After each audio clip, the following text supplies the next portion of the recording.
போற்றி கடம்பா போற்றி கதிர்வேலா போற்றி ஆறுபடை வீடு கொண்ட முருகா போற்றி.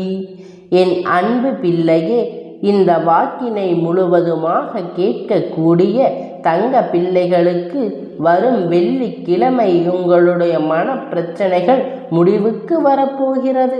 அது மட்டுமல்லாமல் உறவால் ஏற்பட்ட பிரச்சனைகளும் மனதளவில் ஏற்கனவே இருக்கக்கூடிய பிரச்சனைகளும் கொஞ்சம் கொஞ்சமாக விலகப் போகிறது.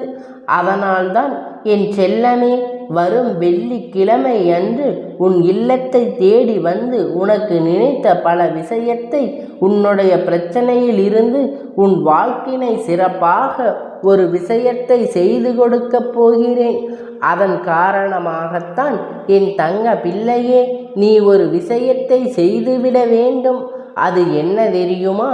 இந்த அப்பன் சொல்வதை கேட்டு அப்படியே முடிவெடுத்து விட்டால் என் தங்க பிள்ளைக்கு என்ன வேண்டுமோ ஏது வேண்டுமோ அதை அனைத்தையும் வெள்ளிக்கிழமை நிச்சயமாக நீ கேட்டதை நான் கொடுத்து விடுவேன்.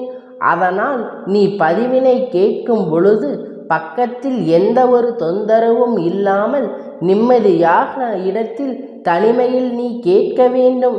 இது ஆரம்ப கட்டத்திலே உனக்கு சொல்லிவிட்டேன். ஏனென்றால் பக்கத்தில் இருக்கக்கூடிய மனிதர்கள் உன் மனக்குழப்பத்தை அறிந்திருப்பார்கள். இது எல்லாம் எங்கே நடக்கப் போகிறது, இது எல்லாம் நடக்காது என்று நீ உன்னுடைய நம்பிக்கையை உனது அவநம்பிக்கையாக மாற்றி உன் பிரச்சனைகளை இவர் கேட்க விடாமல் தவிர்க்க செய்து விடுவார்கள். அதனால்தான் என் தங்க பிள்ளையே, இந்த வாக்கினை நீ தனிமையில் கேட்க வேண்டும். உன் அப்பன் உனக்கு ஒரு அன்பு கட்டளை இடுகிறேன். அது என்னவென்றால், என் தங்க பிள்ளையே, இந்த கட்டளைக்கு கட்டுப்பட்டு நீ கண்களை மூடி கவனமாக வேண்டி கேட்க வேண்டும். என் செல்லமே, சில விஷயங்களை இப்பொழுது நீ மாட்டிக்கொண்டு இருக்கிறாய் அல்லவா? அந்த சில விஷயங்களுக்கு உனக்கு புரியாமல் இருக்கிறது. என் வாழ்க்கையில் மட்டும் ஏன் எனக்கு இவ்வளவு கஷ்டம் வந்திருக்கிறது? நான் நேர்மையாக தானே இருந்து கொண்டு இருக்கின்றேன், உண்மையாக நடந்து கொள்கிறேன், நியாயமான முறையில் எல்லோரிடத்திலும் பேசுகிறேன். ஆனால் என் துன்பங்கள், கஷ்டங்கள், பிரச்சனைகளை, தடைகள் எல்லாம் என் வாழ்க்கையில் வருகிறதே. என் வாழ்க்கையே சோதனை காலமாக இருக்கின்றதே. கொண்டு வர மாட்டீர்களா என்று என்னிடத்தில் வேண்டுதல் வைத்தாய் அல்லவா? மன நிம்மதி என்பது என் வாழ்க்கையில் இருக்க மாட்டேன் என்கின்றதே. என் வாழ்க்கையில் கஷ்டம் மட்டும் நிலைத்திருக்கின்றதே. என் அப்பனே, சந்தோஷம் என்பதை என் வாழ்க்கையில் நிலைக்காதா என்று நீ என்னிடத்தில் முறையிட்டாய் அல்லவா? என் தங்க பிள்ளையே, மனதளவில் நீ நொறுங்கி போய் கிடக்கின்றாய். அதை இன்னும் சிலர் அதிகப்படுத்த வேண்டும் என்று உன்னை கஷ்டப்படுத்தி கொண்டு இருக்கின்றார்கள். உனக்கு அருகிலே இருப்பவர்கள் உனக்கு ஆறுதலாக பேச நினைப்பது இல்லை. உனக்கு ஆறுதலாக சில வார்த்தைகள் பேச விடாமல் இருந்தாலும் கூட உன்னுடைய மனம் நோகாமல் இருக்கும்படி சில செயல்களை எல்லாம் செய்து விடுகிறார்கள். இவர்கள் இப்படி செய்து விட்டார்கள், அப்படி செய்து விட்டார்கள், எப்படி யாராவது செய்வார்களா என்று உன்னை பற்றி குறை சொல்லி புறம் பேசி உன்னை காயப்படுத்தி கொண்டு இருக்கிறார்கள். அது மட்டுமல்லாமல் உன்னை அதிகமாக அலட்சியம் செய்து கொண்டிருக்கின்றார்கள். என் தங்கமே, அவர்கள் பேசக்கூடிய வார்த்தைகளுக்கு எல்லாம் நீ ஒருபோதும் பயப்படக்கூடாது. இது போன்ற புறம் பேசுபவர்கள் எல்லாம் ஒரு நாளை நீ உயர்வு கண்டுவிட்டால் கை கட்டி சிரிப்பதற்கு தயாராக இருப்பார்கள். உன்னை போற்றி புகழ்ந்து பேசுவதற்கு தயாராக இருப்பார்கள். அவர்களுடைய சுயநலத்திற்காக எப்பொழுதும் நீ அவர்களை அடிமையாக இருந்து விடாதே. அவர்கள் எப்படிப்பட்ட மனிதர்கள் என்று தெரியுமா? சமயத்திற்கு தகுந்தாற் போல தன்னை மாற்றி மாற்றி பேசக்கூடிய பச்சோந்தி மனிதர்கள் என்பதை மட்டும் நீ புரிந்து கொள்ள வேண்டும்.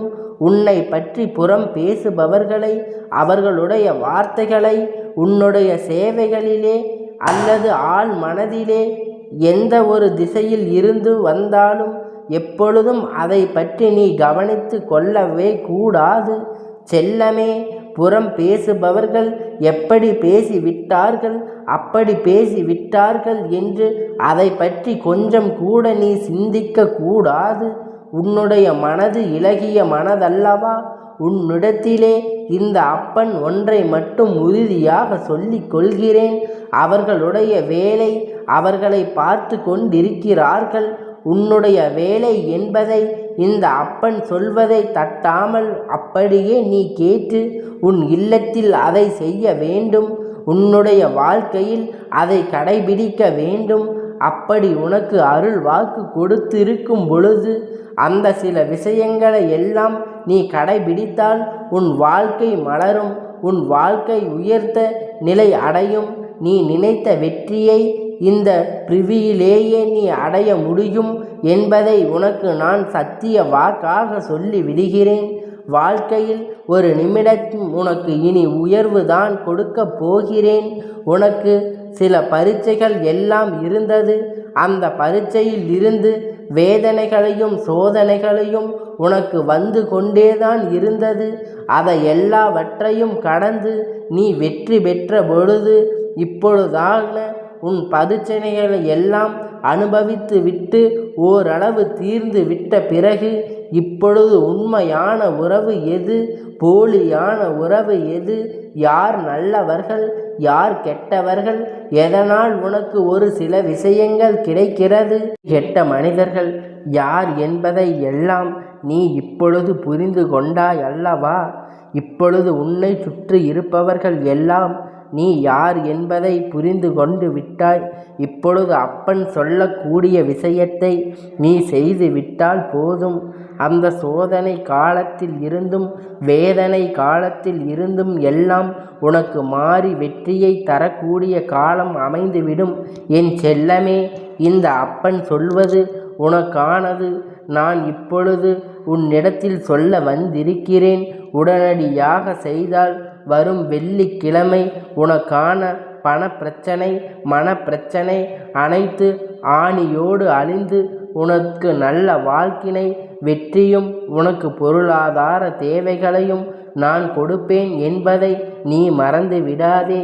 என் செல்லமே, உன் இல்லம் தேடி வர வேண்டும்.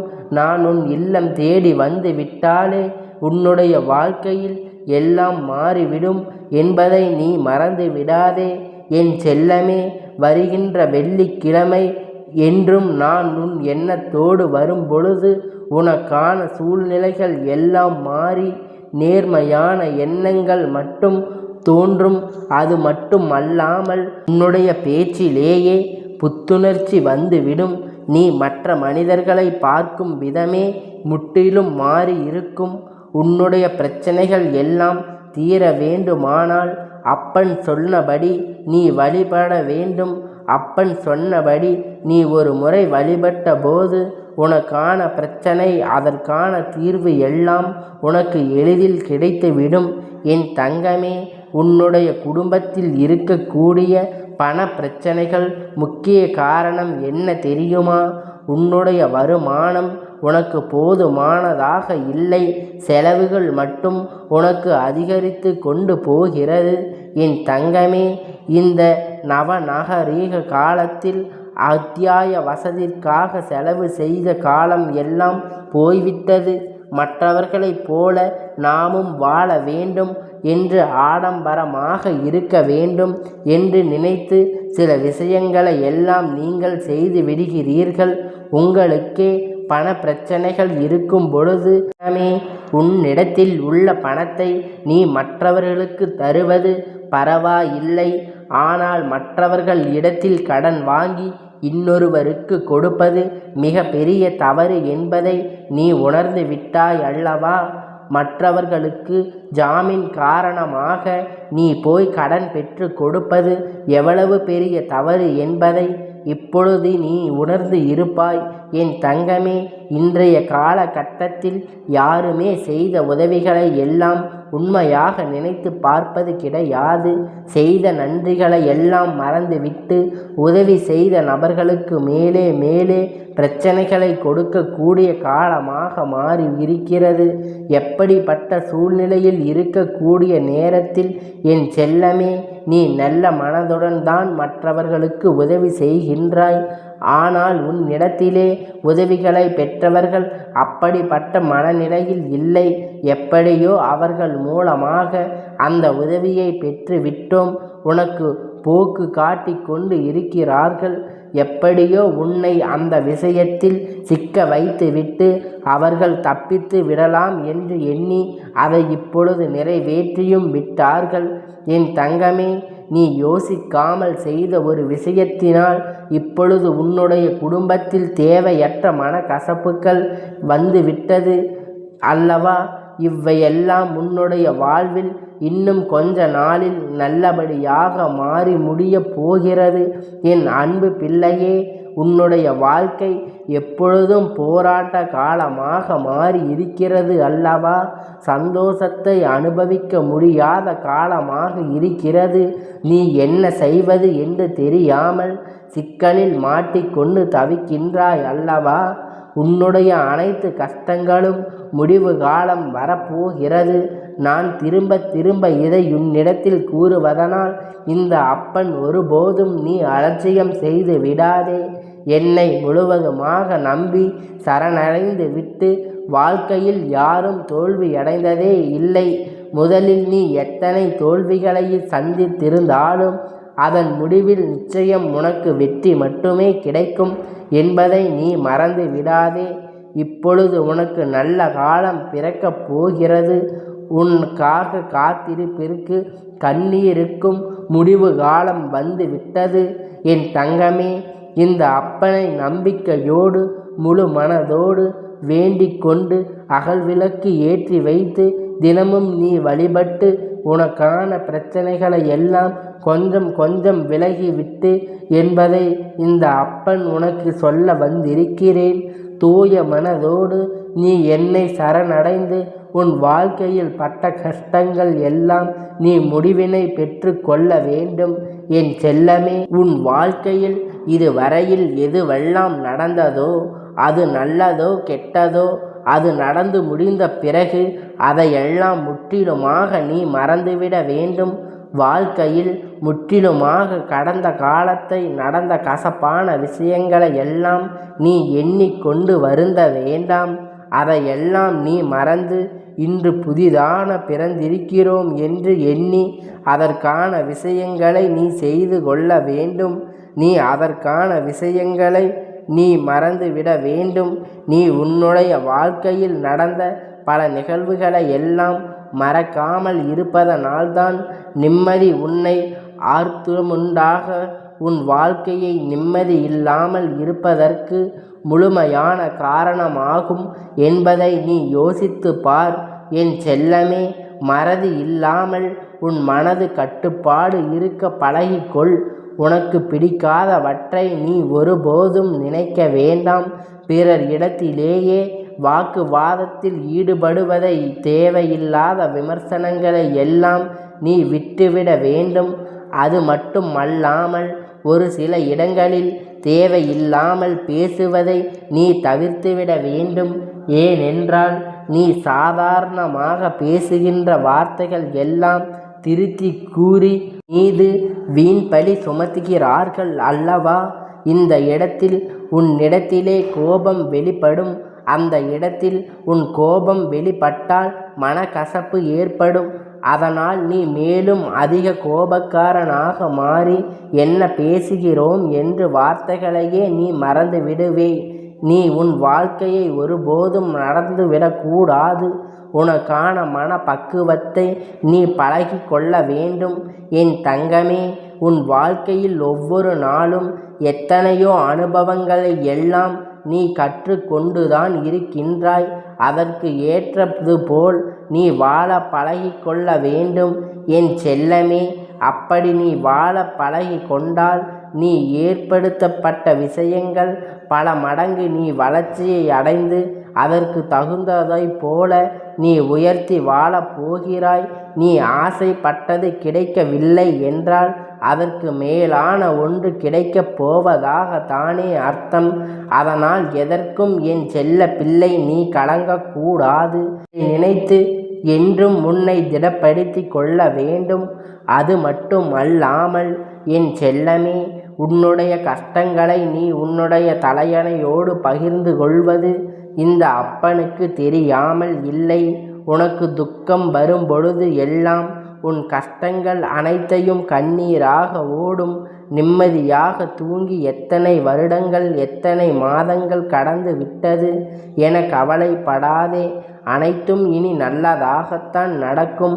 என் அன்பு பிள்ளையே, இந்த அப்பனிடத்தில் நீ கேட்ட அனைத்தையும் நான் உனக்கு நடத்தி தரப்போகிறேன். நீ கேட்டதை கொடுக்கும். ஒருபோதும் உன்னை கைவிட மாட்டேன். உன்னுடைய வேண்டுதலில் முக்கியமான ஒன்றை வரும் வெள்ளிக்கிழமை அன்று நான் உனக்கு தீர்த்து வைக்கப் போகிறேன். அதனால் என் அன்பு பிள்ளையே, நீ எதற்காகவும் வருந்த வேண்டாம். இந்த அப்பன் உன்னோடு இருந்து உனக்கான எல்லா விஷயங்களையும் உனக்கு நன்மை தரக்கூடியதாக மாற்றி உனக்கு நடத்தி தரப்போகிறேன். என் அன்பு பிள்ளையே, இந்த முருகனுடைய ஆசீர்வாதம் அன்பு துணையும் என்றும் உனக்கு முழுமையாக கிடைத்து கொண்டே இருக்கும். கந்தா போற்றி, கடம்பா போற்றி, கதிர்வேலா போற்றி, ஆறுபடை வீடு கொண்ட முருகா போற்றி.